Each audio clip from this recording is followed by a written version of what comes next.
Somewhere over the rainbow,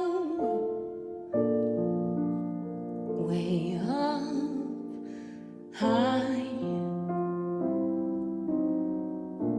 there's a land that I've heard of once in a lullaby.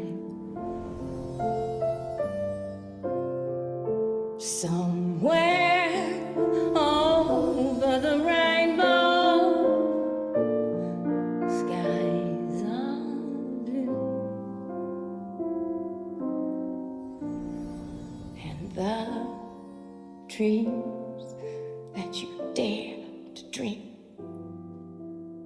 really do come true. Hi everyone, and welcome to the AwardsWatch Oscar podcast. This is the first Oscar podcast of the 2019-2020 season. It's kind of hard to believe that I did not do one since last February, but here we are. And I have a really special guest with me today. I have Mina Takla, who was the AwardsWatch Boots on the Ground Toronto correspondent who turned in... How many reviews did you turn in? 27. 27 reviews, people. My goodness. I couldn't. You're a demon and you're a champion. So, Mina, welcome to the podcast. Thank you. I'm really excited to be here, and I've been listening to your podcast since, 4 or 5 years ago, and I couldn't imagine to be on one, so I'm really glad to be here. And it was a lovely TIFF edition, so I'm still very energized with what I saw, and I'm really happy to have been there. So. And I'm happy to have had you there, and anybody that follows and reads AwardsWatch knows that you have covered Berlin and Cannes and now Toronto for AW, and I am always eternally grateful for how much butt you kicked doing it. But let's talk about TIFF 19, because in my conversations with you, you've told me that you really enjoyed this season. Not just the films, but just the experience. So before we get into the film, tell me a little bit about what your experience was at Toronto this year. Well, the experience has been wonderful. The festival had a lot of films on display, especially the foreign films were really interesting, and I tried to catch as many as possible because I know these films typically struggle to get distribution. So as much as the American films were great, the foreign films also surprised me a lot. The festival experience on its own was wonderful.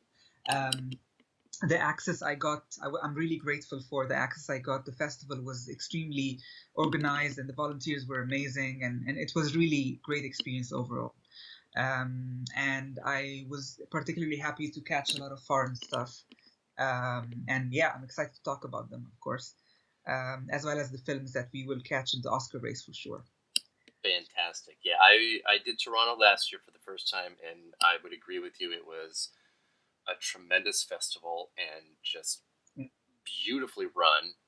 I opted for Telluride this year, which I don't regret. I mean, I very much miss not being at Toronto and seeing people and having that type of energy, because it's such a huge festival, but the energy can feel very intimate.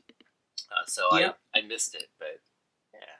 Totally, and I really particularly loved how they treated us as press. I got a lot more tickets than I was supposed to. They really helped us, and they accommodated everyone, so they were really kind to the press this year. And the timings and the screenings and the allocations, everything just was orchestrated beautifully. So yeah, I'd like to thank them. If any one of them is listening, I'd like to thank them for their help. Oh. Yeah, I would also echo that Toronto is a much more press-friendly festival than other, let's just say, unnamed international film festivals that really treat press like cattle in a caste system that is demeaning and It doesn't Yeah, doesn't guarantee you even the smallest amount of access when you have spent a great deal of time and money to get there. indeed, But yeah, that's all we'll say about that. yeah.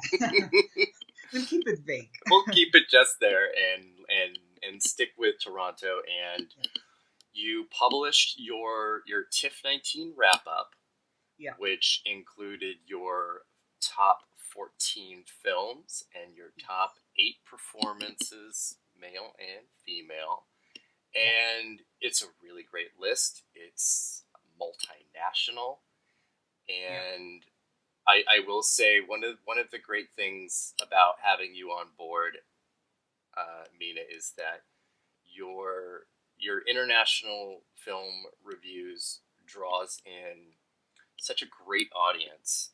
Thank And you. I'm really happy to hear this. yeah, it's you have films from Poland. You have The Other Lamb and Instinct from Netherlands, Mm. and The Painted Bird from Czech Republic, which I do want to talk to you about in a Yes, little for bit, sure. because it's just been such a film that I read, had walkouts, but was respected and really difficult, and I just want to kind of see where that goes. But yes, I just it's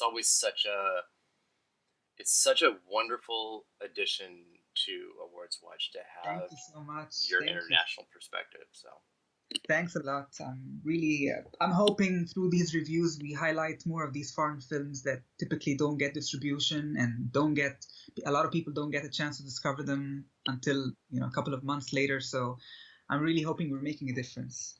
yeah, I think so. And let's kind of jump right into your list, and I just want to pick out a couple of things and then let you highlight a couple of things as well. And Yeah. I just mentioned The Painted Bird, which Yes. you gave it an A minus. Yes. It's number 9 on your list. I'd love to hear you just do a very quick description of it, and maybe talk about why you think walkouts happened. So I attended this film in a press screening, and there were indeed a lot of walkouts. So it wasn't just from the general public; it was also from the press. I loved the film because I thought it was really uncompromising, presenting a story about a boy who loses his humanity by experiencing inhumanity. And I thought the approach and the narrative structure of the film was really smart, because it's not presented as a typical series of scenes, but it was more like tableaus, and you basically experience 10 or 12 different chapters. Each chapter includes one encounter with one person or more, and that person really makes a difference in the boy's life. We never understand or get to know the boy's name or family or background. We just basically experience what he is going through, and the sort of traumas and harshness that he experiences through these encounters. The film is beautiful to look at, but it's also extremely honest and brutal in terms of depicting what a typical boy would go through. And not to spoil it in the end, but it's the process of basically the boy losing himself, losing his identity, losing his compassion, and losing his ability to love people by basically going through a lot of harshness. And it is a tough watch, especially after the first 30 minutes. A lot of violence takes place, and a lot of people could not stomach that, and they left. But for those who will stay, and those who would look beyond the violence but actually ask themselves, why is such violence being displayed in such raw manner, I think it was very deliberate decision on the director's part to not make it a glossy, or to scale back the violence, but that was integral in the boy's journey to basically lose his innocence.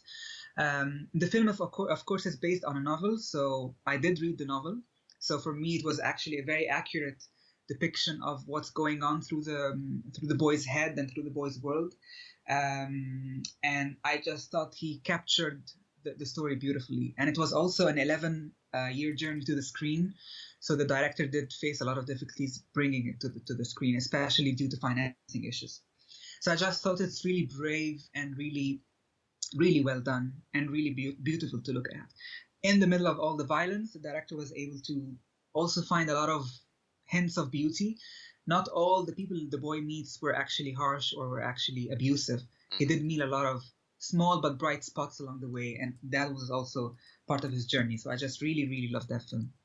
And it has some very recognizable actors and stars in it. It isn't simply True. something completely Yeah, obscure.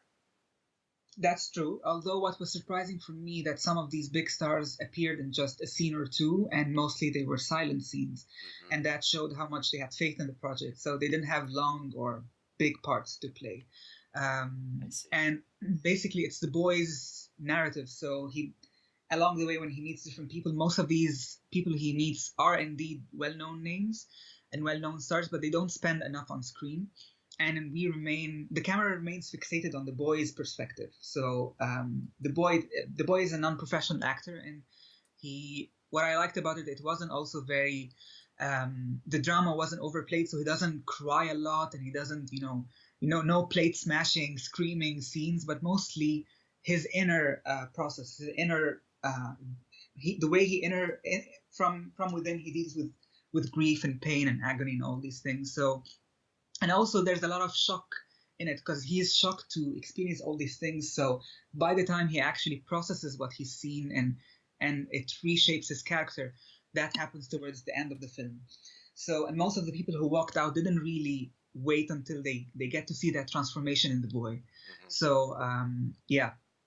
And that film was selected by the newly named Czechia, formerly the Czech Republic, as their international feature film Oscar submission. Definitely, and they were pushing it. They gave it a September 20th release, so actually it's going to September 12th release. So it's been released a week ago in the Czech Republic, and they were firmly behind it because it was their first film to enter the Venice competition in 25 years. So it's been a landmark project for them. Wow. And currently there is no U.S. distribution for it, but we'll see what happens within the next year. Definitely, yeah. There's another film that also really dips into a tremendous amount of violence, although a very different kind, and that was your number 2 film of the festival, and that was Joker. Yes. Which between Toronto and its debut at Venice, the conversation around this film has been almost as toxic as the presumption of what the content of the film was going to be. Yeah, true. And I think from what I've read and from reading your review, and I try and do a little bit of skimming without spoiling myself too much, is that a bit of that conversation was maybe overstated. Yeah. Totally, especially the violence element. When I was watching the film, I thought, why do people say it's that violent? Because I didn't really feel it's that violent, especially after the Painted Bird. I mean, I've seen the Painted Bird first, and that was violent. So for the Joker, it came afterwards, and I didn't feel like it's that violent. For me, what I loved about this film is it really immersed me in the mind of a criminal, and not like I didn't feel like I was watching what he's going through as much as I was watching what's in his mind. And that feeling that the film gave me was truly unique. And to see his him losing his identity as Arthur and becoming the Joker, that process or that transformation was really, I thought it was impeccably done. So yeah, it really left a big impression on me. So that's interesting. Both lead characters of Joker and the Painted Bird then do essentially lose their humanity in order to become who they become. Exactly. And both, I can say, are character studies. So there's not much of a story as much as you're really fixating on this character, this boy or Arthur, and what they're going through to lose the person we've seen them be in the beginning of the film and totally transform to someone else. By the end of the films, both of them are completely changed, completely transformed, and you're just witnessing that process. You're not really witnessing a typical story, but you're just witnessing from point A to point B. That's great. Let's talk a little bit about the animated film Weathering with You, because that was yeah. that was something that you really really loved, and your In- praise for Shinkai was pretty through the roof, and the response to the review has been great too. So tell me so a little bit about this. Yeah, so of course I'd like for those who are listening to us to wait for an interview with Shinkai. So I've done that during the festival, and it was a really wonderful interview. He was extremely patient in giving long answers and detailed feedback about the film. And what I liked about this film is typically we've seen, especially American animated films, give safe or traditional messaging in terms of saving the world or being a better person or all these positive but let's say traditional messages that have been presented in previous animated stuff. This film is basically a character's journey and a love story that he goes through, but then the messaging, without spoiling it to anyone, is really not what you'd expect from an animated film. It doesn't have grand messages or typical messaging. It's basically a character who makes a choice that might be controversial or unexpected from an individual in a society, but he does that because the way Shinkai develops the character, it just totally makes sense in the context of that character. A lot of people have perceived this film to be about climate change or global warming. I just thought it's totally not about that. And I thought all the rain and the storms and the climate stuff that happens in the film are more representations on the character's feeling and not actually a climate thing on its own. So the weather plays a role in portraying the coldness and the loneliness and also the warmth that the character goes through when he experiences and loses love. So for me, it wasn't a film about that. And when I met Shinkai, I actually talked to him about it. Did you mean it to be a film about climate change, or was it just a story in which weather is a character in the film? And it was a really interesting discussion due to the different interpretations that the film had. And of course, it's gorgeous to look at. The rain and the weather is impeccably created.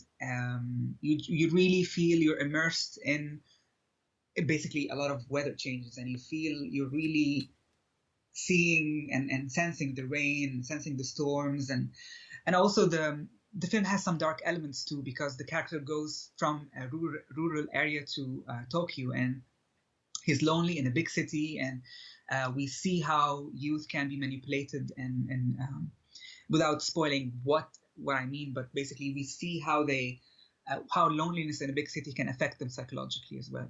So yeah, I thought it's really, really well done, and it didn't present something that I felt I've seen in other animated films. For me, it was really a bold work. So that's fantastic. I want to close with what won the TIFF People's Audience Choice Award, but before that, are there any other films you want to highlight from the festival that you want people to pay attention to, whether they are small or well known? Yeah, I'd like to highlight two foreign films. The first one is Corpus Christi, and it's Poland's Oscar submission. This is a film you should definitely check out. I don't think it has American distribution yet, so I don't know when it's going to hit theaters, but it's a really, really well done film about basically society's inability to forgive those who had done crimes in the past. And it's a story about a juvenile a guy who decides to impersonate or fake priesthood. So he goes to a town and he pretends to be a priest. And the irony is this fake priest does a lot of positive change in the community, which a real priest couldn't have done. So I just found it a very subversive and interesting story about forgiveness and about fake versus real religious figures. So I just thought it's brilliant. The other one is Instinct, which is the Netherlands Oscar submission as well. I don't think it also has American distribution, but it's a really essential viewing because it talks about the blurring lines between a victim and a sexual abuser. And it really changes perspectives when it comes to the discourse about Me Too, the Me Too era, and all the discussions going on. It really blurs the lines, and it really has two amazing performances, which you should definitely check out. I really enjoyed the film. It was one of the last films I've seen, and I really didn't expect it to be that insightful. So these are two of my favorite foreign films that I hope people check out soon. I think they probably will, because I think I mentioned to you offline, your Instinct review is by far the heaviest traffic review since you started at AwardsWatch. That was amazing to hear. It's absolutely through the roof, and it's crazy because normally I can look at my analytics and figure out where all of everything's coming from, and I can't figure out where it's coming from. Yeah. But people love this review. I mean, maybe because the actress is a Game of Thrones star, I don't really know where the huge interest is coming from, because it's quite a small film. Yeah, I think that might be it. Yeah. So yeah, I'm really happy it got all that traffic. It's a lovely film. Yeah. So on Sunday, they revealed the top 3 placers of the Grolsch People's Choice Award for the 44th edition of the Toronto International Film Festival. And the second runner-up was Parasite, which was your number 1 of the festival. I saw it at Telluride. It's my number 1 of the year, and I don't think anything could possibly displace it. Totally. I don't see how.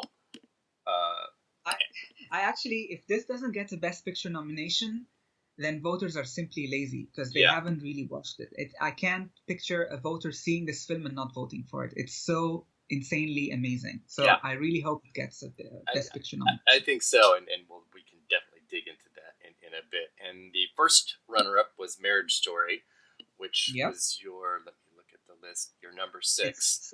I really love that. I saw that at Telluride as well, and absolutely love it. I just was blown away by it. Yeah.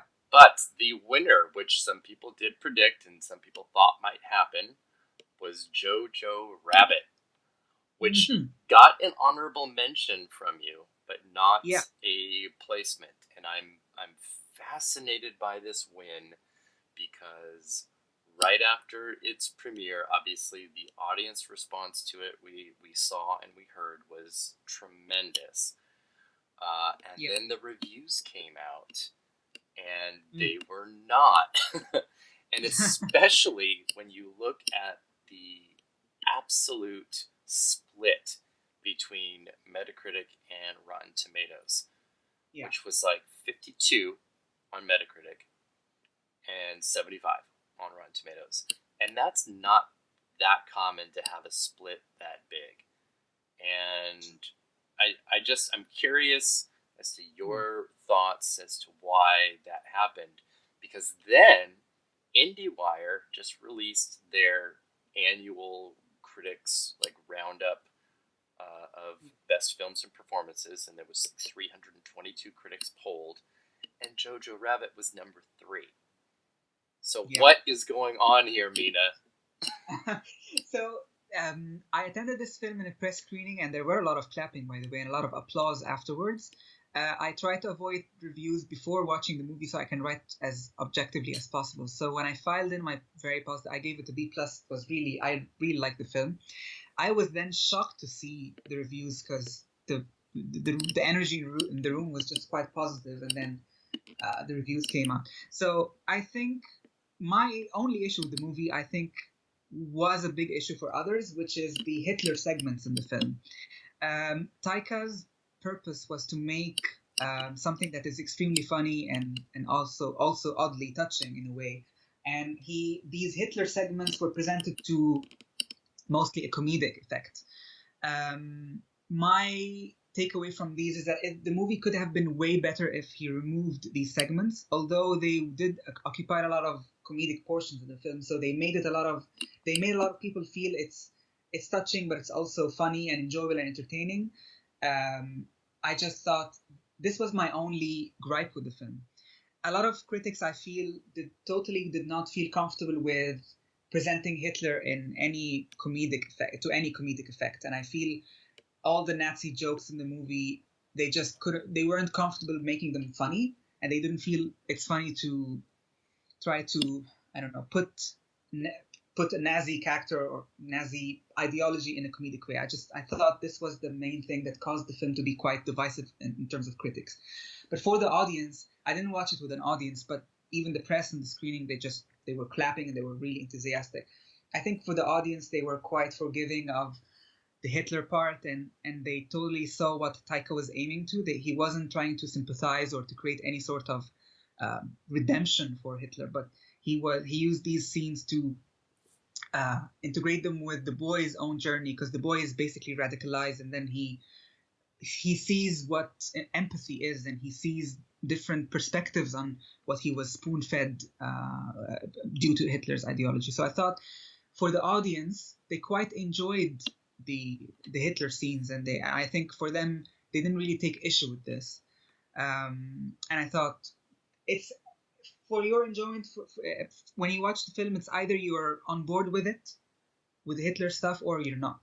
Mm-hmm. So it depends on your own, what's the word? I think tolerance level for such character, for such terrible character to be presented in a funny way. And that will make it or break it for audiences. But from what I've seen in terms of the audience, everyone I spoke to, they just loved it. They were totally on board with the comedy in the film. They were totally touched by its second half, because the second half is quite touching, and they just didn't have any issues with the Hitler stuff. And I think my feeling is going to be the 3 billboards of the year. A lot of people will be okay with it. A lot of people will be turned off by the Hitler segments. So, yeah, I think it would be divisive. That's interesting, because the last couple of years, the winners of this award, Green Book and 3 Billboards, at Toronto, the response was very different than when they were actually released. And part of that was that each of those films deals with issues of race in different ways in different places. But you're talking about a film festival which, and this is true of all festivals, that are traditionally still very white and very male, and do not have the perspectives of women and people of color that movies, that win these kind of things need in order to have some type of balance and some type of different perspective. Now, obviously, festivals are getting better, and Toronto, more than any of them, is making changes much faster than anybody else. Yeah. But that definitely happened with 3 Billboards. Rapturous response at Toronto. Then, when people started seeing it in November, and especially, people of color critics that were at outlets that did not get sent to Toronto, because that's kind of really what we're talking about. An outlet can have, a stable of 4 or 5 critics, but it's only going to be, the top critic that gets to go. You're not going to get your other people there. And then once those responses came out, things kind of looked different. It didn't really change much Oscar-wise for either of those 2 films. They both did very well. But it's, I wonder if that might happen with Jojo Rabbit, or if you think that the audiences are going to still respond positively to it. I think audiences will respond more positively than critics. I think the film is quite accessible, and it is very funny in a lot of places, so it is entertaining to watch.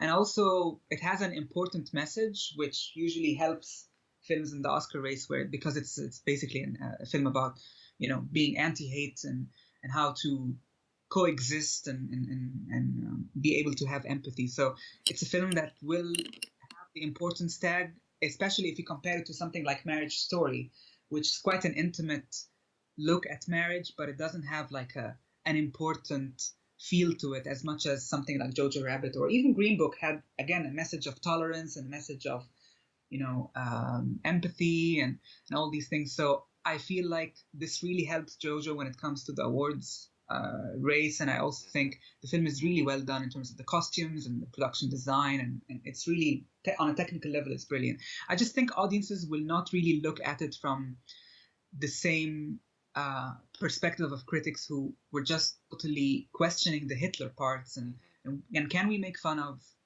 Nazi ideologies, and they just thought about it a bit more deeper than I think. Audiences will not really address it this way. They will just be on board with the comedy, and it's really enjoyable. It's an enjoyable, accessible film. So I don't think it's gonna set the box office on fire, but it will do well, I think.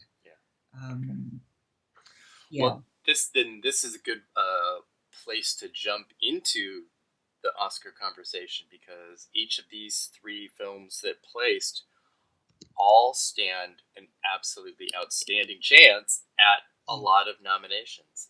But it should be noted that never have all three top placers at Toronto all made it into Best Picture.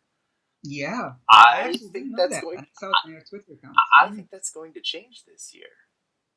Well, last year we had Beale Street, which didn't make it, and we had Roma and, of course, Green Book. I think all three will definitely. I mean, if Neon plays its cards right and can definitely get the film in front of voters, then Parasite would be in. I don't think Jojo or Marriage Story are going to struggle in the Best Picture race. So I think it's mainly Parasite, and Parasite is just a matter of getting it in front of voters. Yeah, and I see it, it's in. And I think too, if I have my statistic correct, in the last 8 years, only one film that has been a Toronto world premiere makes it into Best Picture, not multiple. Usually, we're talking about Telluride and Cannes and even Sundance and other festivals. So this year, in what has been, one of the many battles between Venice, Telluride, and Toronto over premiere status, there were a lot of world premieres there. Yeah. So I wonder if that might change as well. Well, last year we've seen a major stat break, which is the Telluride premiere. Yep. The book wasn't a Telluride, so we've seen stats over the years continue to break, and I honestly thought they're gonna give something to A Beautiful Day in the Neighborhood, because not just because it's an amazing film, but it's also a world premiere. And I was surprised to see the second and third places being a Telluride and a Cannes premiere. So I think maybe we will see a change this year in terms of the Toronto premieres making it. I think we will definitely see Jojo Rabbit, and we'll see A Beautiful Day in the Neighborhood. I think these two will definitely make it to the Best Picture lineup. What else was a premiere? Let me see the list. There was Knives Out, Harriet. Well, yeah, no, these will probably not factor in. I don't think so either. Yeah. I think Knives Out is a great, entertaining picture, but it's not an awards film. But that doesn't mean it's in any way less than these films. It's just really entertaining, and it's a lot of fun. So. Yeah, I did my predictions for film editing, and then I had a couple people say, "Well, you need to get Knives Out in there." Well, I've seen your predictions, and actually, for the cinematography, I definitely think you should consider The Two Popes, because the cinematography was just, for me, it was stunning. Yes. I thought it was. I totally should have had that in there, because every single review highlights the cinematography, and I should not have left it out. It was jaw-dropping and amazingly beautiful, especially when you see the film on a big screen and not on a laptop or something. It's really, really amazing cinematography. And do you want to talk about the other categories? Because I have a comment on the documentary race. Yeah, absolutely. Yeah. Let's go to documentary. Yeah, so I think The Cave should be on your list.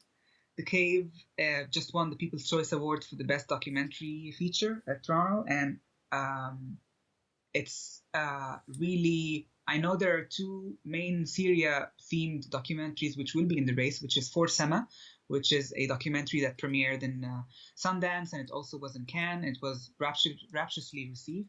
And there's The Cave, which basically tells the story of a female doctor who runs an underground hospital just before the chemical attacks took place in Syria. It's going to be interesting to see whether both films make it to the short list or one of them. But I think you should definitely put it on your list because it was really well received. I will, and I did see obviously your review of it, so that I'm gonna put that on my list right now, and it does come from an Oscar-nominated director, so. And also from Nat Geo, which won for Free Solo last year, and they're giving it a theatrical release and pretty big campaign, so it's going to be interesting to see where it ends up. We've never seen any films from Syria win an Oscar before. Mostly the upbeat or more feel-good films. 2 years ago, Firas was in contention for Last Man in Aleppo, and he was against Icarus. And a lot of people, I think including you, Eric, thought Firas would pull it off. Yep. In the end, especially because that was the time where Trump had a visa ban or a travel ban, and Firas was, I think, denied the visa to go and attend the Oscars. So he had a lot of narrative going for him. That was the same time as Farhadi and The Salesman, which I think a lot of us that were doing, our predictions and things kind of felt that gave him an edge. So I think that's why the same thing happened with Aleppo. Yeah, true. So it's going to be interesting to see which of these two films. I haven't seen For Sama, but I've heard a lot of raves for it, and I heard a lot of people were quite touched by it. I haven't seen Apollo 11, which I also heard it's really major. It is. It is. But you know what it feels like? It feels like the popular doc that gets snubbed, because that's one of the things I wrote about in the documentary feature write-up is how petty this branch can be, and they do this every single year.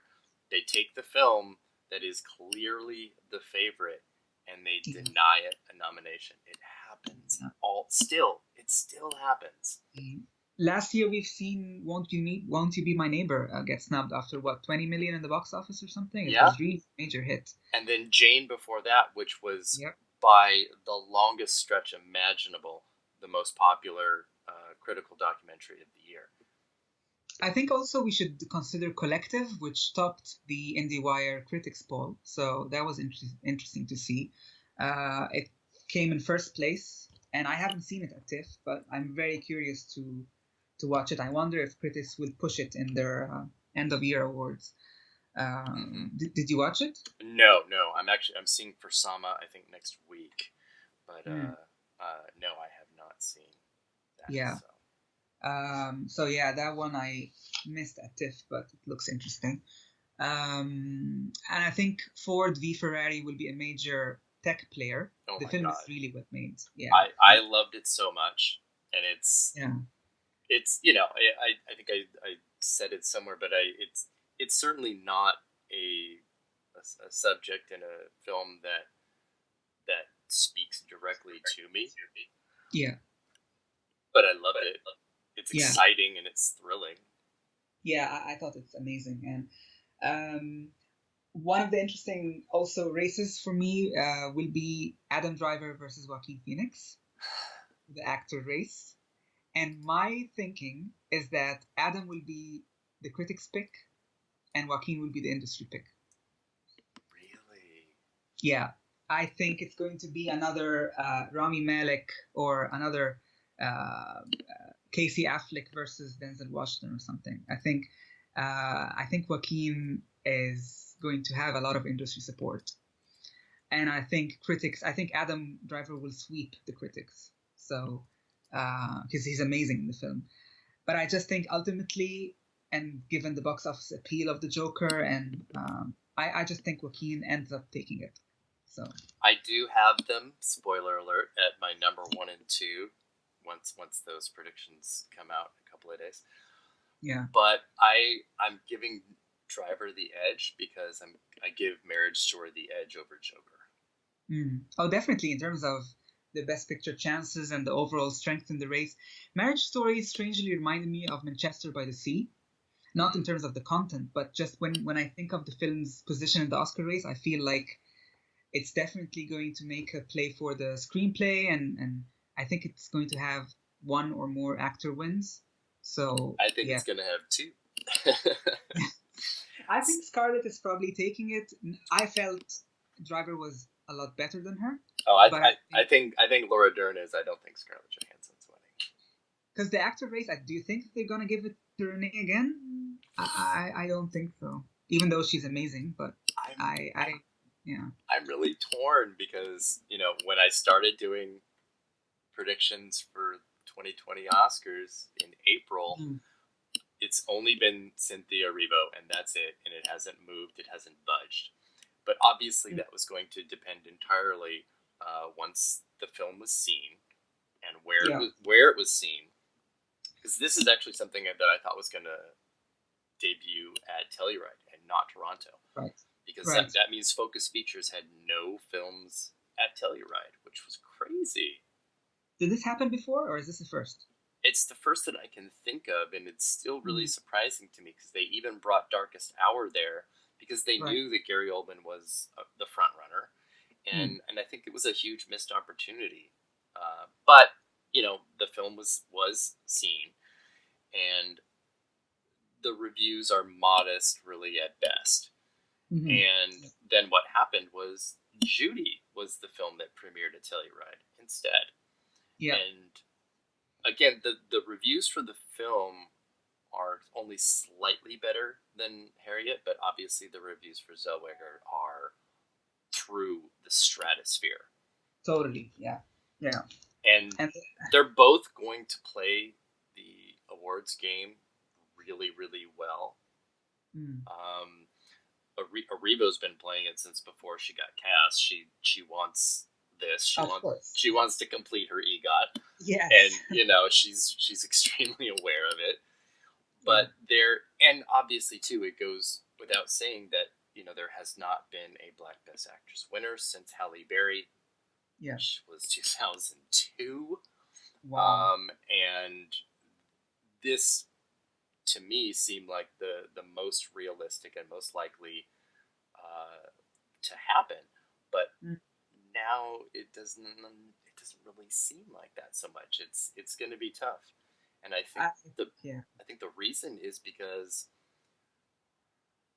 the response to Zellweger at Telluride from the audience, and both listening to her talk about why she took a break, is the exact type of narrative comeback that Hollywood loves. Absolutely loves. She'll be able to be an actress playing an actress that was never able to win an Oscar. There's an internal excitement really about that. But I can say from talking to Zellweger personally at Telluride, she is a very different person. She is extremely open and funny and friendly, and the time that she took away for herself was obviously very crucial and very important because she's just more open than I've ever seen her before, and that voters are going to respond to that. Period. Do you think if she had played Judy without a hiatus, would she have been that great, or did that hiatus help her in a way, reflect on what it's like to be, outside the spotlight for a while and be able to capture Judy's persona on screen? I think it absolutely helped her because one of the things that she mentioned in why she took a break was that she had been doing nothing but acting for so long that, and I'll paraphrase what she said, that every day she was in somebody else's clothes, somebody else's hair, somebody else's house. And she was not allowing herself personal experiences, both, for herself, but also to gather new information as an actor. I thought that was fascinating, that she was using her personal life, both to take a break for herself, but also to get more tools to come back to a different role. So I think the break was absolutely crucial to her performance. There's a fantastic review by Guy Lodge for Variety that really explores the parallels and similarities between Judy Garland and Renee Zellweger in terms of media treatment and things like that, and why it made sense, that she can play her, because she doesn't look that much like her. She does at some points. She never sounds like her. Her voice and her singing voice do not sound like Judy Garland at all. Mm-hmm. And never is that a distraction. Never is it like not okay. Right. So yeah, I missed that film at TIFF, and I really regret it. But I'm really looking forward to it, and I've seen clips and stuff. So yeah, I'm really excited for it. And that's a September release. That comes out in just a couple of weeks, the 27th. Yeah, 10 days from now. Yeah, which is very, very early for an Oscar win. So she's not going to be able to hit other festivals. It was just these two, but I think that's enough, because for what it is, they're the two biggest, and she will be at every event. So and round tables and everything. It works out in her favor for Screen Actors Guild. It works out in favor because this is a shortened year too. Right. Yeah. For mentioning early releases, do you think Pitt is still the front runner? For which? For supporting actor, Brad Pitt.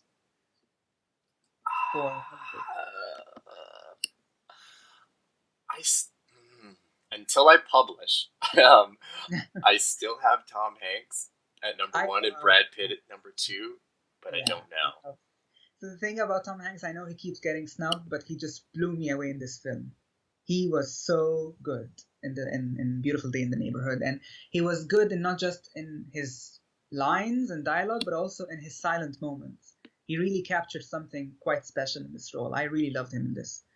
And this would be an Oscar comeback for him too, because he has not been nominated since Castaway. I can't believe it's been 20 years. It's insane. He got snubbed for Captain Phillips and Saving Mr. Banks and a lot of other performances. So, but I think he's a shoo-in for this one. I don't think they can snub him again for this.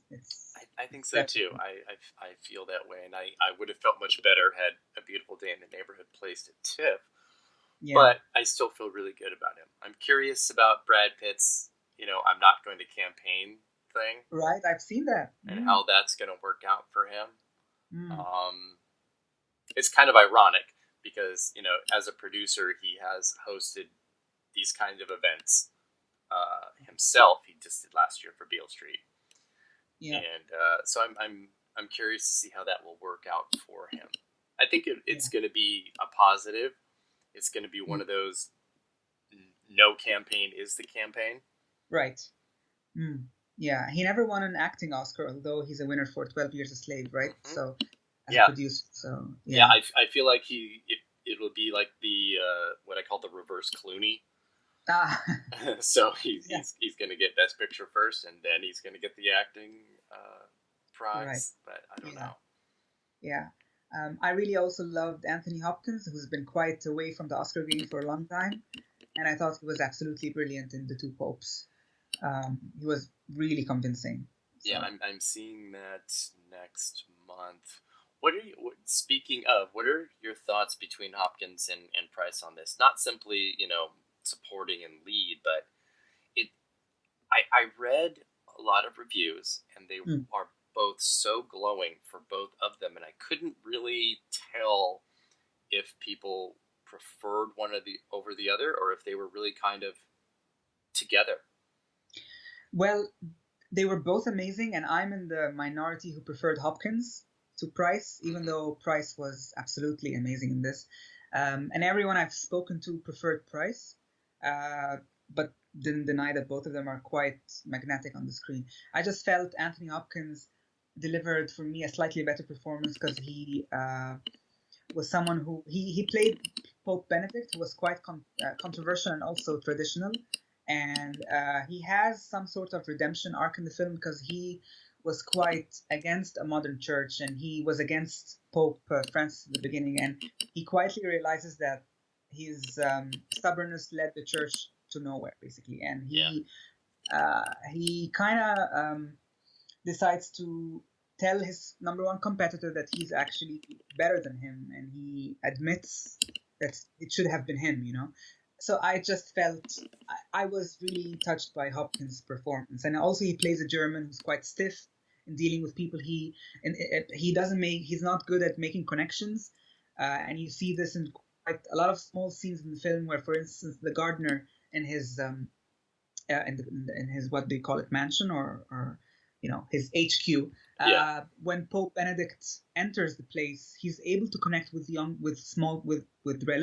regular people. He's able to make small connections, and he's able to talk about football or soccer, as Americans call it, and he's able to talk about everyday things. But Pope Benedict is very stuck in his own ideologies, and he's a bit of an arrogant person. So I just felt the performance of Hopkins was more colorful and was, he gave me a lot of different shades. But it's a film that has a lot of flashbacks, which Hopkins and Price are not in. But whenever the film focuses on them, it really has an amazing energy. And it's a quite surprising film, because you'd expect a film about religion to be quite boring, but it's really funny and really engaging. So it was one of my most surprising experiences at TIFF. I just thought I'm gonna be bored by it, but it really is a very interesting film. Yeah, I'm really curious about the supporting actor category, because as I look at my top 5, it's entirely populated by former winners. 4 of them, right? 4 of them are acting winners, and that doesn't. Oh, wow. It doesn't. At one look, it doesn't feel right. But then we also had 2012 was all former acting winners. Right. Well, one of the interesting conversations about Jojo Rabbit, which would be, would they go for Waititi or would they go for Rockwell? Or would they probably, pass on both? But I think people should keep an eye on the acting nominations for Jojo, because I think it would play well at SAG and the more populist awards bodies. So I think probably one of them are going to make it in. It's strange. Early on, I had Waititi in supporting actor. I had Scarlett Johansson in supporting actress, and now I don't have any acting nominations for the film, which doesn't make any sense, because if it's a top 5 Best Picture nominee and a good chance at SAG because it has a good cast, why would it not get anything individual? A few things took me back, and one of them is that for Waititi, as a supporting actor, no director has ever been able to direct himself into a supporting actor nomination. Interesting. Wow. Okay. Lead actor, yes, but even still, it's been a long time. And then I have not seen the film yet, so I can ask you directly about Johansson and Thomasin McKenzie in terms of where you think their placement would be, and then where you think it should be. So I'm in the minority who loved Thomasin McKenzie much more than Scarlett, although they're both given supporting roles, and definitely one of them cannot be pushed lead, so they're definitely supporting. But I just thought McKenzie was amazing in this. She doesn't have a much of a showy role in terms of like sobbing or screaming and all these things, but she does pull off something which I thought was really, really well done. Scarlett Johansson was also good, but again, the role was not as meaty as her role in Marriage Story. So, but since she's not competing with herself, and they might as well give her a double nod, even though it's quite rare for this to happen. So I think ultimately they're gonna go for Rockwell in supporting, and that would be the films like Alan Arkin in Little Miss Sunshine. It's gonna be one supporting acting nomination for it, and then they're probably gonna unfortunately pass for Thomasin because her role is not showy, but I thought she was amazing in it.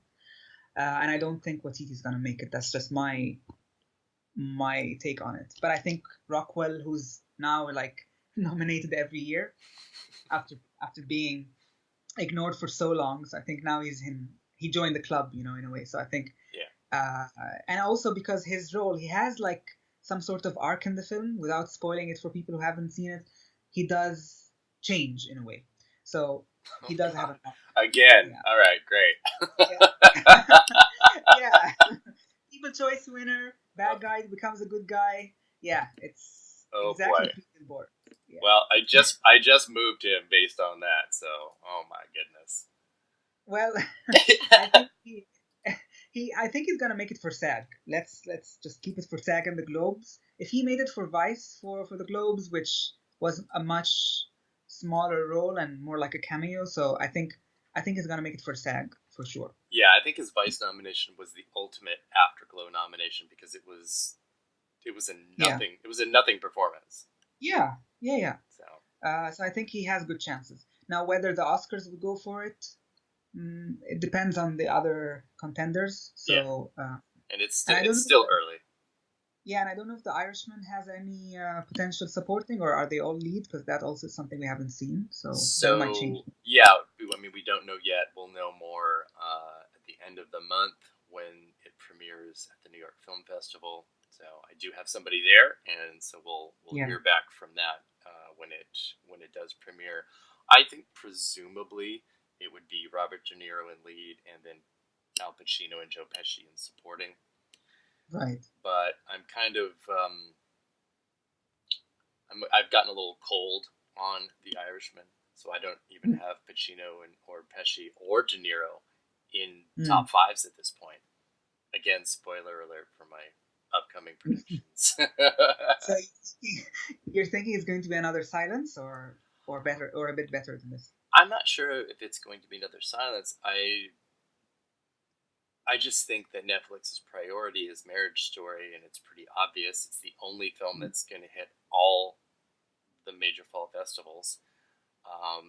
It's going to have a full month of theatrical release before its Netflix debut, which is even longer than Roma had. Wow. And I think what they're doing is trying to, because last year Roma was the film that hit all the festivals, and right. I think they are learning from the mistakes of last year. I hope that they are. They obviously got very close to Best Picture with it, but couldn't quite seal the deal. I think Marriage Story has a much better chance. The fact that it is an entertainment industry subject or characters helps tremendously. Also, too, there's just what I feel will be sort of an undeniable narrative of Noah Baumbach and Greta Gerwig throughout the season. Right. Both being directors of films that are potentially or likely Oscar nominees. I see interesting parallels between People's Choice versus Netflix, because last year we had Roma versus Green Book, and I think it might end up being Jojo versus Marriage Story for the top prize, because Jojo will have a lot of accessible appeal, and Marriage Story will have, I think, also a lot of support from the actor branch and from other branches. So I think it's going to end up being between the two. Yeah, and we talked a little bit earlier about Parasite getting into Best Picture, and I want to talk about that again. I think Parasite, at some point I thought it actually can win Best Picture, but that was crazy because, again, we haven't seen foreign films, ever making it. Did any foreign film win Best Picture ever?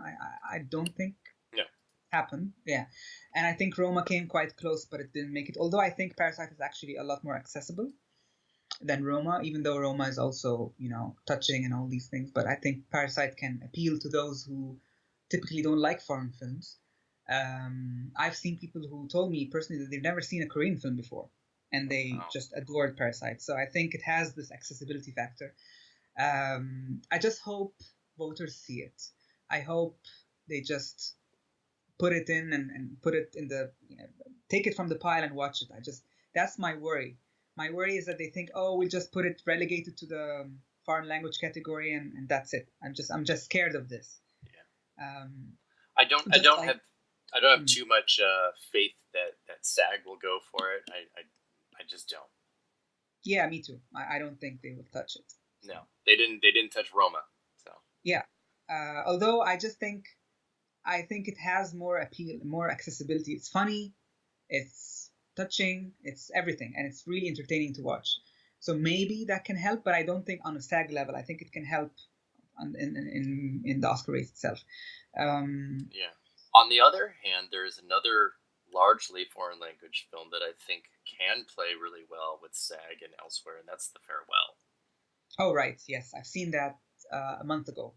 Yeah, that was a summer release that debuted at Sundance, and I think that it's in a really outstanding position. Right.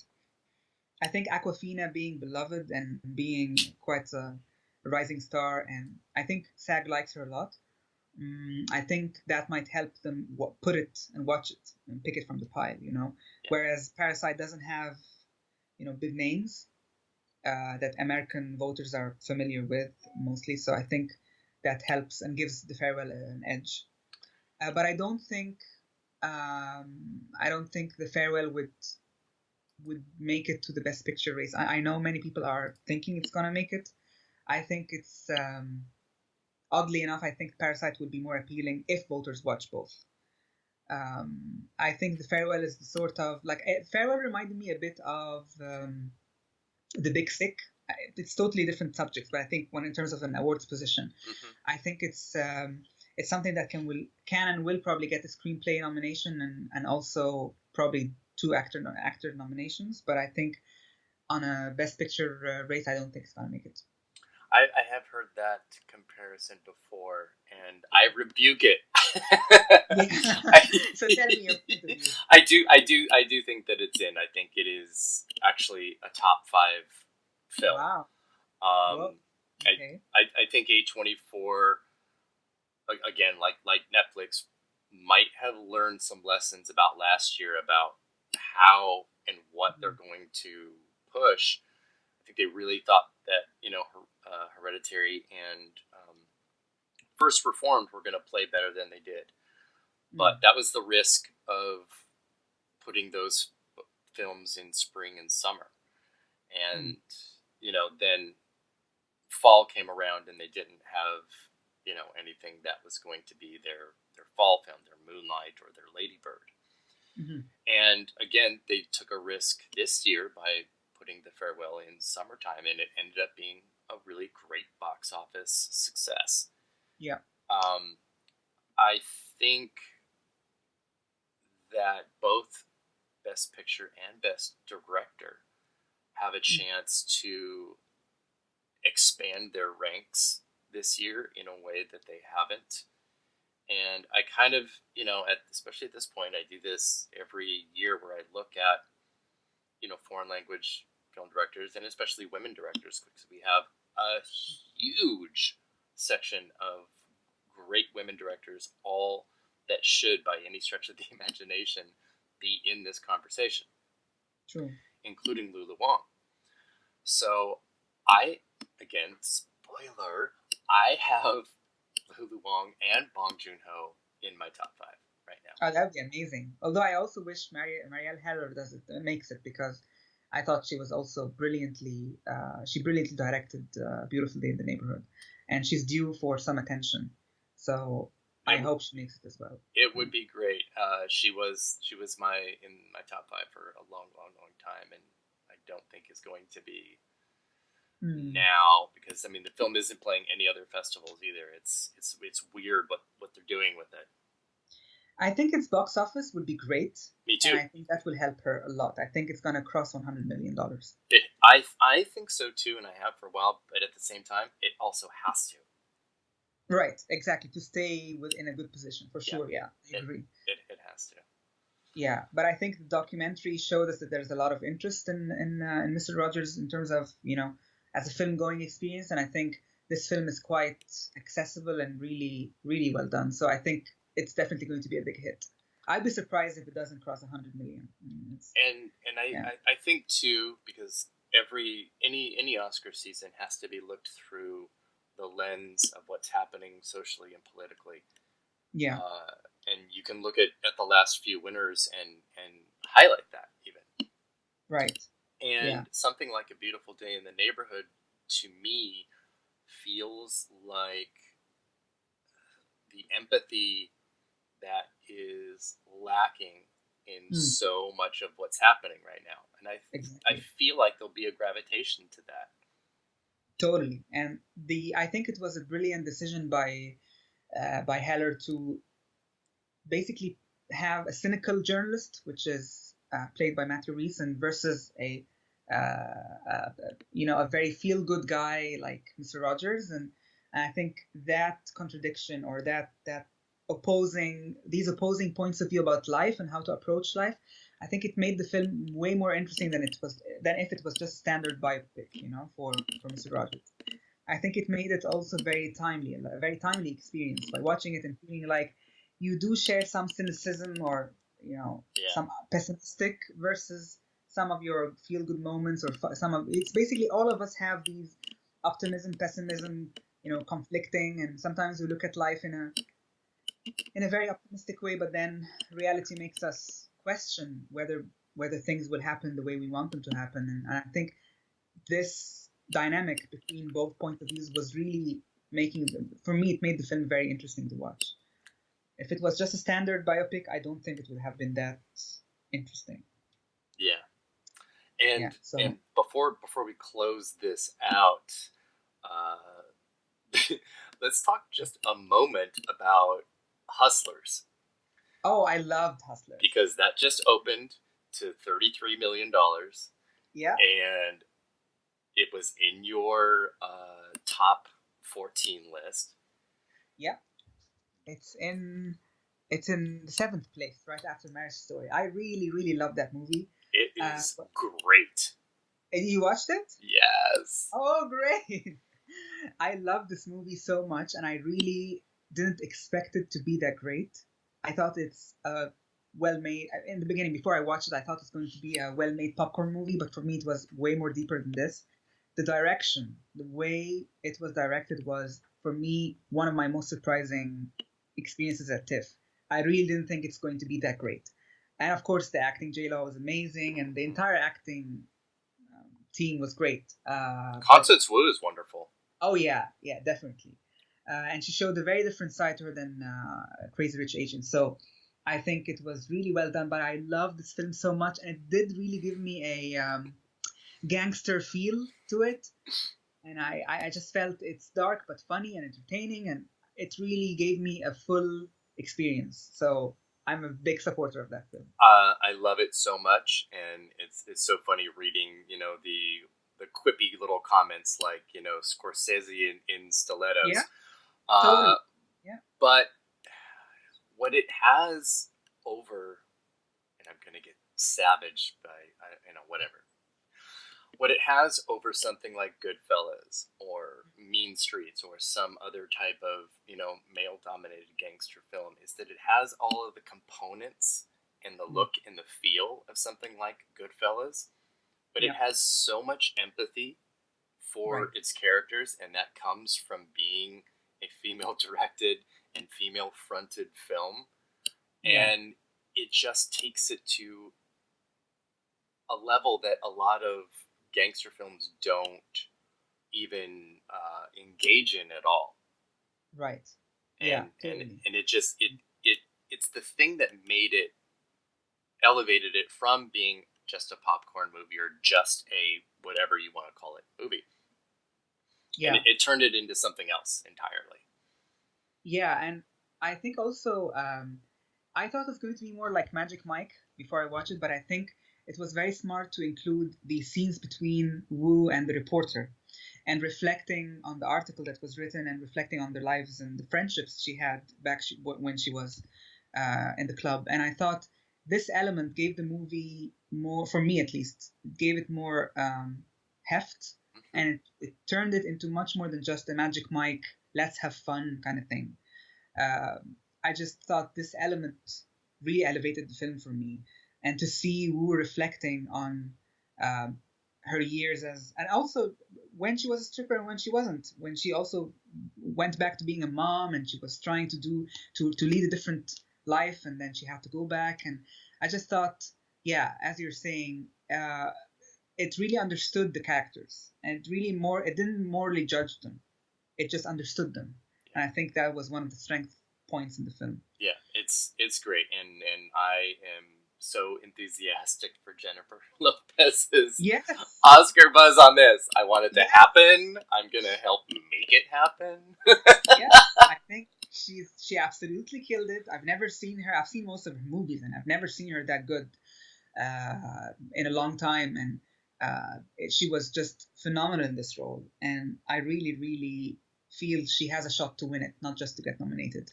Oh my I think goodness. I think many people are looking at her chance in the race as either a Sylvester Stallone kind of thing, where a more Yeah. traditional winner comes, Yeah. or a Sandra Bullock kind of win, where you've seen someone who has had great hits and a very popular person in the industry, and finally the right role comes in and she sweeps. So my thinking is she has a really good chance to win. I think that Sandra Bullock comparison is dead on, and I'm totally going to steal it when I do my supporting Yes. actress write-up.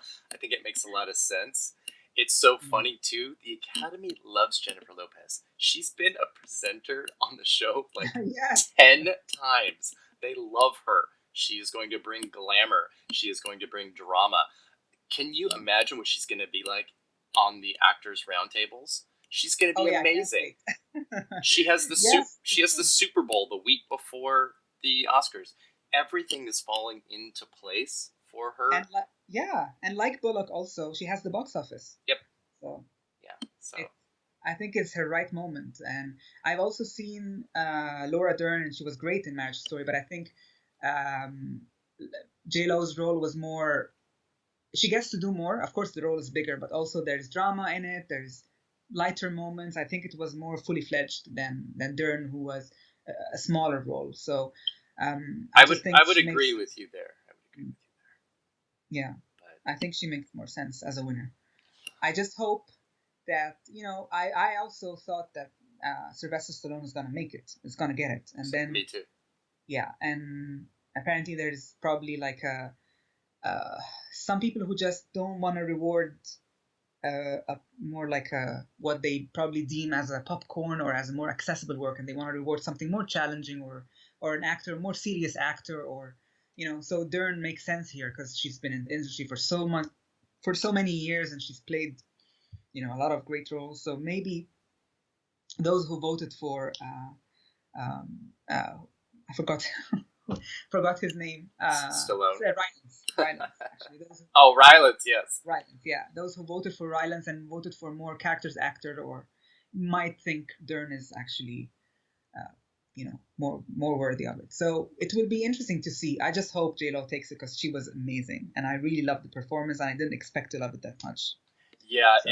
It's sort of a culmination of all of the roles that she's had, and she gets to play the gamut of, super sexy and super dramatic and super funny and so powerful at every moment. Oh my god. Totally. I could have just watched her fling open curtains and walk in slow motion for 90 minutes. Yes, and the way they introduced her was just dynamite. It was amazing. Yeah. And I think, here's another prediction, Hustlers will definitely get a SAG nomination for cast. Oh my god. I definitely think it's this year's, breakout hit like Crazy Rich Asians, or, something that is totally going to be a SAG cast nominee. Cardi B and Lizzo as SAG nominees is going to give me so much life. I love it. Lizzo has the #1 movie and the #1 song in the country at the same time, by the way. Amazing. I didn't know that. Actually, it's awesome. I was, I didn't follow any music news for the past 2 weeks. Yes. So. The country being the United States, by the way, speaking. Yeah. But I just think it's definitely going to be SAG catnip for sure. Ooh, I love that prediction. Mm-hmm. Can I tell you something? I was the only one who and I didn't publish it anywhere, but I knew that Bohemian Rhapsody is getting a SAG cast nomination. Yeah. And I was sure of it. And you have, when you watch the film with the audience, and SAG is composed not just of industry people, but it's mostly a very populist group. So I just felt the same energy when I watched Hustlers. I just feel this is something that's totally they're gonna love it. And I think this is getting a cast nomination for sure. Oh my goodness. Well, there you go. You heard it here first. Yes, you heard it here first. I think this is a good place to close up the first Oscar podcast of this upcoming award season. Mina, thank you so much. I'm so I'm so excited to have had you on the show, and I cannot wait to have you back. Yes, I can't wait to get back to it. Yeah, and we should definitely do one for the foreign language race whenever we can, because this race deserves all the spotlight it can get. Yes. And this year we have 10 nominees, 10 shortlisted films are gonna make it, not 9. So it's gonna be an interesting race to watch. Yes, sure. there were a whole bunch more submissions in the last 2 days that I still have to get caught up with. So definitely by the end of the week, I will have all of those up on the International Feature Film Submission list at AwardsWatch. And Mina, tell people where they can find you on the internet. So I'm on Twitter at Eminem, and I'm on Instagram at Mina Takla, so MINANAGYTAKLA. And of course, on AwardsWatch, you'll find my reviews and my articles there. So, yeah, you can find me there. And thank you, Eric, for having me. I can't wait to do another one. I can't too. And as always, you can find me on Twitter at awards_watch and just AwardsWatch on Instagram and awardswatch.com. Mina, thank you again. Thank you. Thanks, everybody, for listening. Bye-bye. All right. So I really liked this. It's my first podcast ever. It was really